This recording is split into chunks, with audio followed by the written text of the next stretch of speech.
Bonjour, buenos dias, sin ciao, ni hao, what's up? It's me, Mr. Jordan. Today we're going to be looking at chapter 34 of The Handmaid's Tale. So first we'll do a brief recap of the chapter, then we'll get into a closer line-by-line reading of a few specific extracts and quotes. Finally, we'll finish with some vocabulary along with the definition and context of those words. Brief recap and summary of chapter 34. This chapter begins with our narrator Offred still at the Pravaganza. And it turns out the Pravaganza is in essence a propaganda event for Gilead and the rulers of Gilead. So a commander gets up in full uniform with insignias and black and something very reminiscent of a Nazi or Italian fascismo event. And there's arranged marriages on stage between young virgin brides and between angels, i.e. decorated soldiers returning from war or returning from the violent front of the Civil War. Furthermore, Offred has a sort of flashback again to the Red Center when Aunt Lydia was explaining to them and telling the handmaids sort of how the world would function and how they would essentially be used to fertilize babies, or they would be fertilized by commanders and soldiers to make new babies. Now, in the long run, this would supposedly benefit them and be good for them.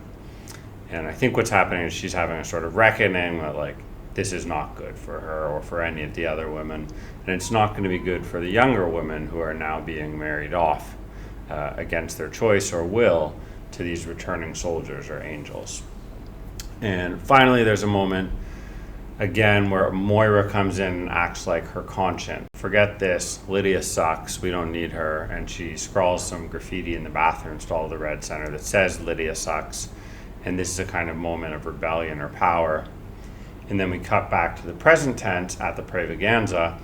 The rebellion or the underground again talks to Offred in the form of Offglen, asking her what she knows and telling her that the underground knows Offred has been meeting with the commander and they want to know what she knows, what kind of information she's getting out of him.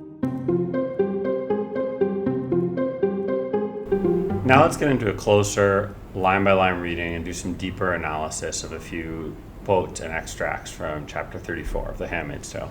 So while they're at this big event, this sort of propaganda, I think what you want to picture is like a show of state strength, right? Like the idea when there's tanks coming down the main road, there's soldiers in uniform goose-stepping, there's someone up on a big parade ground in uniform, flags flying in the air, all the colors, all the signals, right? Everything that is a signifier of this new state, the eye with the two wings, that's all going to be up front and center. The virgins who've been raised are wearing white. The soldiers, the angels are in uniform. It's this big moment, a showy moment. And essentially we think of it as propaganda or also maybe as branding, right? A show of state power. We're told, quote, "Now comes the main item. The 20 angels enter, newly returned from the fronts, newly decorated, accompanied by their honor guard, marching 1-2, 1-2 in the central open space. Attention at ease." So there's this real sense of it's a coordinated thing, right? The whole event has been choreographed as a spectacle, a display of power, a show of the orderliness and neatness and routine cleanliness that now exists in Gilead. Whether this is true or not, we don't really know. What we do know, though, is that they use television and they use cameras to broadcast this idea out, right? The same way that there were tourists coming to visit Gilead, these images from Gilead are being shown around the world. And that's the classic use of the media or state-controlled media to disseminate propaganda. And now the 20 veiled daughters in white come shyly forward, their mothers holding their elbows. It's mothers, not fathers, who give away daughters these days and help with the arrangement of marriages. These slight tweaks have taken place in society, but again, as Atwood has told us, nothing in here is made up. These are all very real and very believable scenarios. This idea of having a big group wedding on stage. Certainly there are religious and cult-like sects that have done this before all around the world. The marriages are, of course, arranged. These girls haven't been allowed to be alone with the man for years. For however many years we've all been doing this. So she finishes this little passage on a note of almost like how these events start to erase past history, right? She doesn't know anymore how many years they've been all getting up and going through this horse and pony show. And this again hints at the idea of the rewriting of history, of the palimpsest, which is kind of an overarching theme of this book and the novel. It's another instance when the brainwashing and the erasure of the past has taken place. And this new thing that borrows on pieces of past history exists, and no one else can quite remember anymore what the old thing is. Furthermore, she goes on, are they old enough to remember anything of the time before? Playing baseball in jeans and sneakers, riding their bicycles, reading books all by themselves. So Atwood's really drilling home this point, and she's, making sure we understand what's happening, that the past has been erased or written or drawn over. The next passage we're going to look at is the commander speaking directly to Offred in a sort of flashback or memory of hers while she's at the Pravaganza. So this is one of the moments where they're alone together in his office, having a personal discussion or a more informal tone. We've given them more than we've taken away, said the commander. He's referring here to women, right? The we as women, because there's a us versus them between him as a commander and them as women. Think of the trouble they had before. Don't you remember the singles bar? The indignity of high school blind dates? This is classic scenario where you have a perpetrator trying to explain to the victim why it's actually better for them the way it is now after they've been taken advantage of. The commander who's taking advantage of, or his system's taking advantage of women, is explaining to a woman why, in fact, she's actually better off if he takes advantage of her. Quote, the meat market. Don't you remember the terrible gap between the ones who could get a man easily and the ones who couldn't? This too is quite reminiscent of sort of the overarching promises of a sort of socialism or an equality for all system, right? In word and ideology, it sounds great if everyone has an equal share, if every woman has a man, if it's 50 on 50. But we know already that that's not true, right? The commander has 5 or 6 different women under his household. He has a wife. He has his current handmaid, Offred. He has his other handmaid, Offred, who committed suicide. He has Rita. He has Cora. Not equality. Nick, his guardian, 0 women, right? So what they're enacting is not actually what they're professing. Some of them were desperate. They starved themselves thin or pumped their breasts full of silicone, had their noses cut off. Think of the human misery. So there's real dramatic irony here. The commander is giving a lecture on human misery to Offred and basically, telling her how much greater her life is now. When we, of course, are reading from her perspective and getting her full detailed account of how much misery she's been put through because of Gilead, separated from her daughter, torn from her home, told she's no longer allowed to read, dressed in a ridiculous uniform, right? There's example upon example of hard factual evidence that her life now is miserable, yet he's telling her the exact opposite. So that's a clear instance for us of dramatic irony. So the final moment we're going to look at here is right at the end of the chapter when Glenn, the handmaid who's part of the underground and has talked with Offred about it, addresses her again and sort of lets her know that they know she's meeting with her commander and they want to extract information from Offred. We know you're seeing him alone. Who, I say, resisting the urge to look at her. I know who. Your commander, she says. We know you have been. I ask her now. I ask her how. We just know, she says. What does he want? Kinky sex? It would be hard to explain to her what he does want, because I still have no name for it. Just like Offred, Glenn is assuming the sort of simplest, basest level that the commander just wanted Offred to join him in the room for sex. And then that's not really true, right? We know that whatever psychological need she's fulfilling, he wants to sort of be cared for her. He wants to be loved by her, maybe. He definitely wants to bring her gifts and to appease her. He wants to somehow humanize this relationship that's been dehumanized and objectified. And that, of course, makes him a hypocrite, but regardless, that is what he seems to want.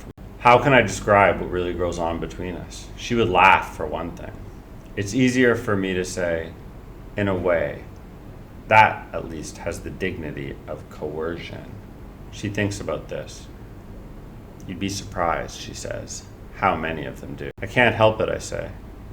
I can't say I won't go. She ought to know that. And this is the truth from Offred. She's coerced, right? The coercion is real. She has to go up to the commander's room when he requests her presence. We're on the sidewalk now. It's not safe to talk. We're too close to the others, and the protective whispering of the crowd is gone. We walk in silence, lagging behind, until finally she judges she can say, "Of course you can, but find out and tell us." Find out what, I say. I feel rather than see the slight turning of her head. Anything you can. I think what this passage is really indicating us too is the desperation for knowledge, for information, because everyone is being watched constantly, and they feel those eyes of Big Brother, right? The influence of Atwood from 1984 by Orwell and how she's recreating that. This is again an example of how the society is controlling all their thoughts, and because it controls them, they become desperate for information. Any bit or piece of knowledge, any item, any rumor, any gossip, this is what fuels them. It's what gives them hope. And it's also, in a way, their currency. It's what they exchange value through. By exchanging secrets, they exchange a form of value or a form of knowledge and power. All right, now we're going to take a look at a few vocabulary words along with the context in the chapter and the definitions of those words. The first word is rutting. And so this usually refers to the period of the year or the season when animals mate, when they're sexually active. And I think, again, it's just reinforcing and repeating this constant metaphor that Atwood uses of the handmaids and everyone else essentially being treated like animal, or they're being used to breed. The reason this is so constantly enforced is because it takes away their humanity. Literally, to rut, of a deer or other mammal, engage in the rut or annual period of sexual activity. Researchers say the deer are rutting earlier. It can also be derogatory, to engage in promiscuous or indiscriminate sexual activity. If you want to smoke and cuss and rut and get completely drunk, then go for it. So there's kind of a nasty implication here. Celibacy. So this is the exact opposite than to rut. The state of abstaining from marriage and sexual relations. So to claim celibacy, like Aunt Lydia or like a nun or for a religious purpose, means to stop having any sort of intercourse or physical interaction or any sort of sexual pleasure. It means to give that all up in the name of the higher power, in the name of God. So you can see it's the polar opposite, to rut or to be celibate. To give in to the exact natural urges you feel, to your impulse, to intuition, to animal nature, versus the celibacy, to abstain, to reject, to refute, and to search only for the higher power. Usurp, to take a position of power illegally or by force. So to usurp the throne, to take the place of someone in a position of power illegally or supplant. This is exactly what's happened in Gilead, right? It's the usurping of America by this new religious front. And this comes from, I suffer not a woman to teach nor to usurp authority over the man, but to be in silence. And that's from the scripture, and it's what the commander's reading during the Praevaganza. And so in a way, there's this kind of irony there, because the commander has in fact usurped power in America from the law.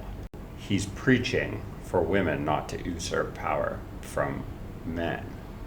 So, a hypocrite. Ignominious, Deserving or causing public disgrace or shame. So it comes from the late Middle English, ignominia, which means public shame or disgrace for without a name, not named. And so we see off-read is literally the unnamed. The handmaids are not named. So they are in nomen, not named. And that is the exact situation, a situation of shame or disgrace that will not be named. And that's the handmaid situation. Also, I think it's a perfect place to leave off on chapter 34. Thanks so much for watching. I hope you liked the video. If you have any questions, please leave them below in the comments. Otherwise, take care, and I will see you